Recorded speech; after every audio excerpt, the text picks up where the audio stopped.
everyone. This is Hareesha from H&B Premier Tax and Accounting LLC. I'm a CPA here in Long Island. This is a channel that we discuss about business, finance, taxes, and also success in life. Today, I want to bring you a little bit that I learned from a true American success story.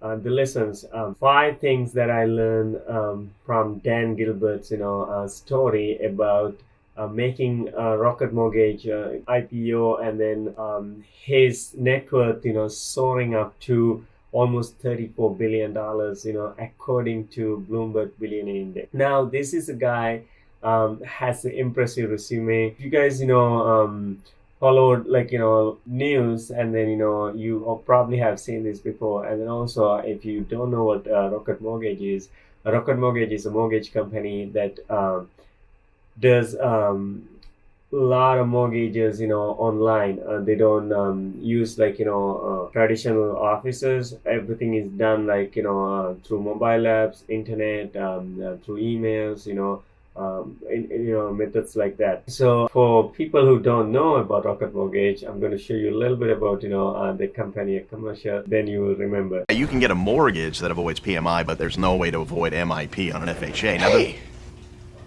This will help. Rocket Mortgage by Quicken Loans makes the complex simple.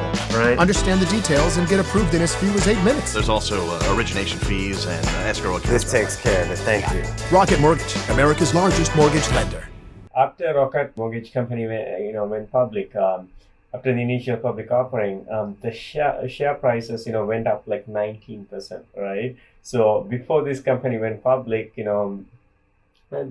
were estimating his net worth to be around $7-8 billion.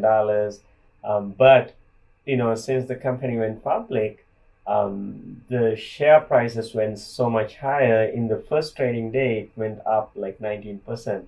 So now, according to the Bloomberg Billionaire Index, he's worth around $34 billion, right? So now a lot of people read news like this and articles like this, and then think like, wow, they're so lucky, this is like an overnight success story. It happens automatically, like that. But if you follow the stories and then read and then dig deep, you will realize these things don't happen overnight. These things has this story behind it that goes back years and years and years, and these people have worked throughout their life to build these kind of fortunes and net worth. If you follow along and then dig deep, there are so many lessons that we could learn and apply to our lives, and then also our financial situations to better, and then one day achieve the success that big, or even to achieve whatever the success that you want to achieve at any kind of level. Dan Gilbert has humble beginnings. He was a law student, right? So he didn't want to go to law school, but he went to law school to please his mom. But and then he had another job delivering pizza delivery boy. So what he did was whatever the money that he earned from delivering pizza, he saved it, and then used that savings to start his first mortgage company on a side, right? So now this was in 1985, right? So that's a long time ago. So now you read this article today and see that he's so much worth because he has he's a majority owner of a publicly traded company. But you see, now he started way before, and he stayed with the same field for so long. Now the first lesson there is you got to save money, right? I don't care what job you have or what you do, at any stage in your life, in your financials, you should be able to save money. Saving money, is very simple. If you spend less than what you earn, right? So you could save money. The saving money is so important because that gives you options to do other things, right? So if you're always, in the red, you spend more than what you earn, then you cannot do much because you don't have options. You don't have you cannot invest money in other places. You cannot do other businesses. You cannot buy assets. You cannot improve.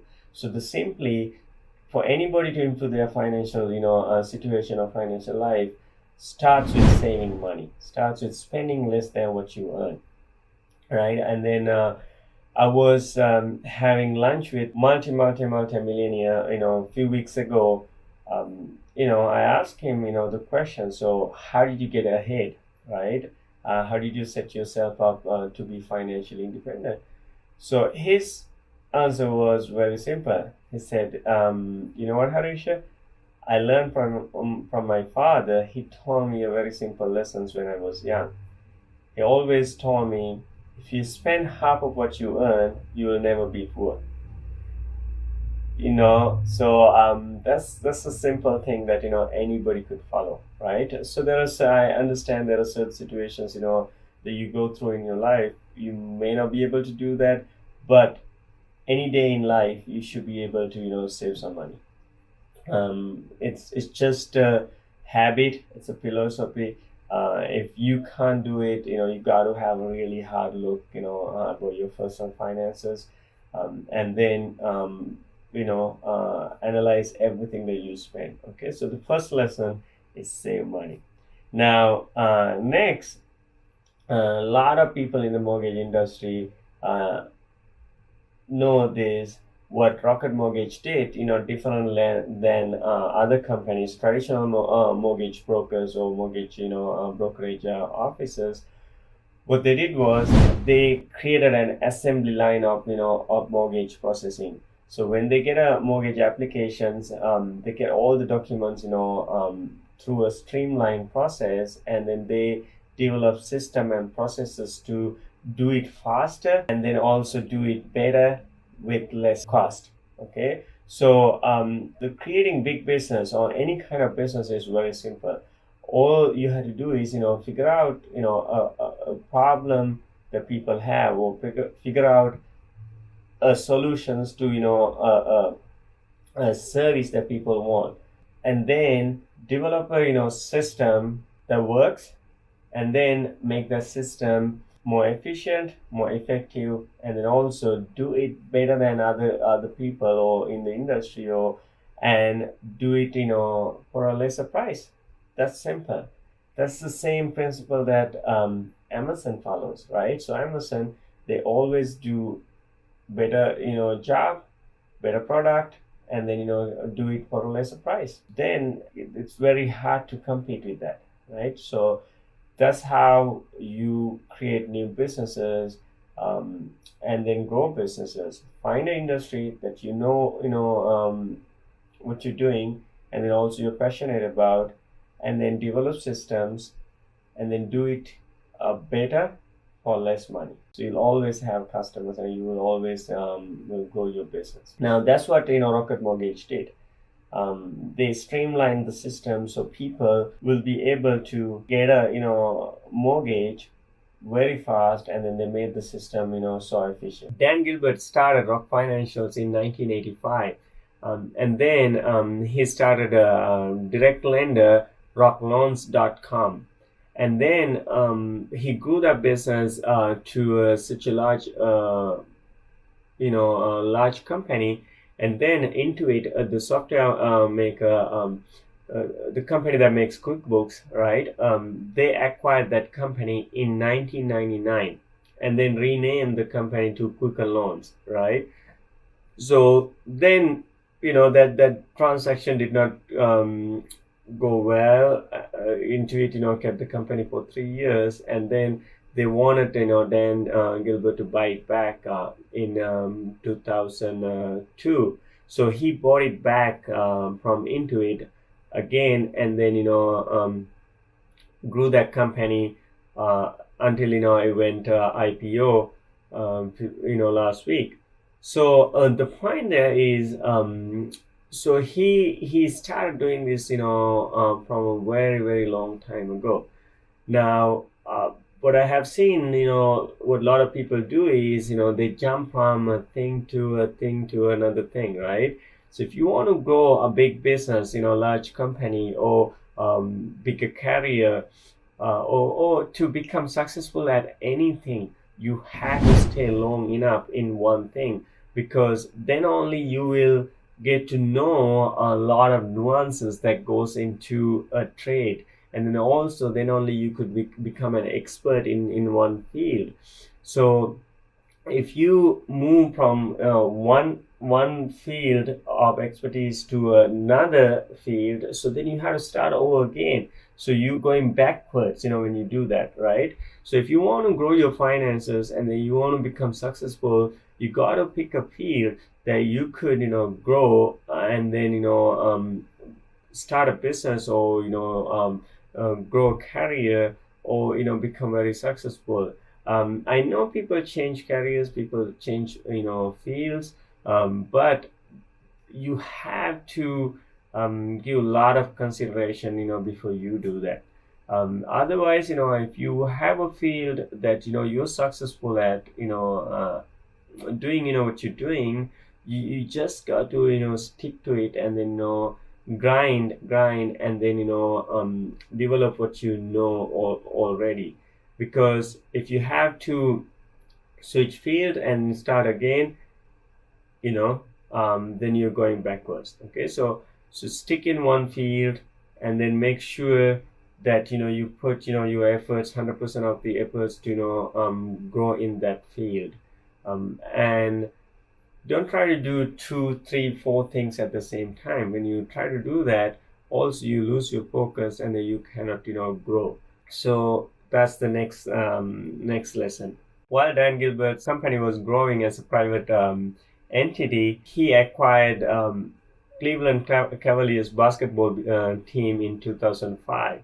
So that this, and then also during last recession in 2008, and then also after 2008, 2009, and 10, during that time, he made major investments in a Detroit revitalization program.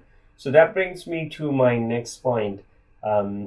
You have to be part of the community wherever you live in. And then I have watched, some clips that he talks about, like, he loves the city of Detroit, Motor City. He wanted to, bring the Detroit, economy back. That's why he invested, a lot of money into the Detroit, even during the recession. And then, some economists, used to say that, it was crazy to put that much money into Detroit, during 2008, 9, and 10, during that period. But now they have measured the economic success, of those investments, to the point, like, it has created $18 billion worth of economic activity in Detroit, based on the investments that he made in, during 2010. So the point is, like, if you want to grow a business, if you want to build large, networks, things that, become more valuable, right? So you got to, be in one town, one city, and then be part of the community wherever you operate.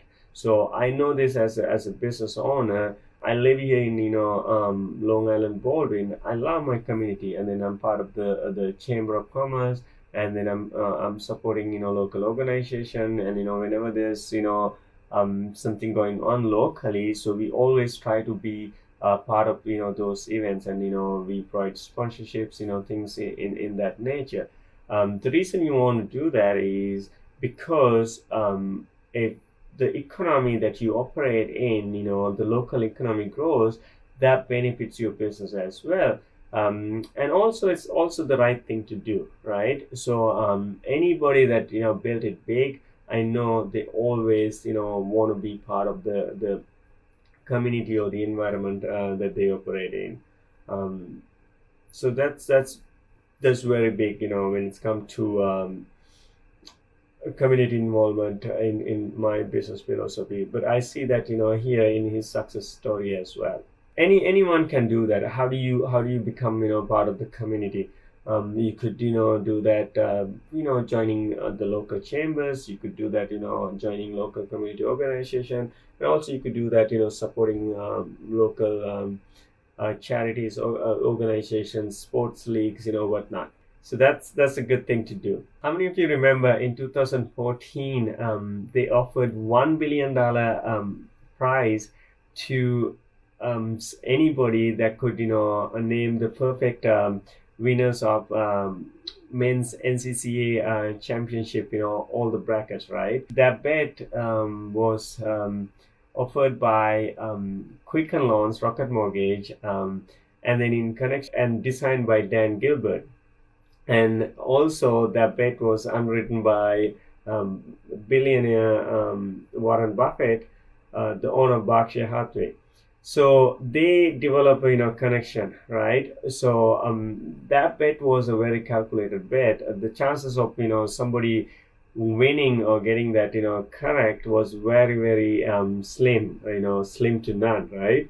But however, that paid out very good for Quicken Loans, because they got a lot of marketing out of it. So the point there is, like, you need to develop connections, connect with other people, create networks, right? So if you're going to be successful, build large business, create a lot of value for a lot of people, you can't do it alone. There's so much you could do by yourself. So you have to connect with other like-minded people who are successful. That way you could impact more and more people, and then create a legacy. Guys, this is a very interesting story, true American success story.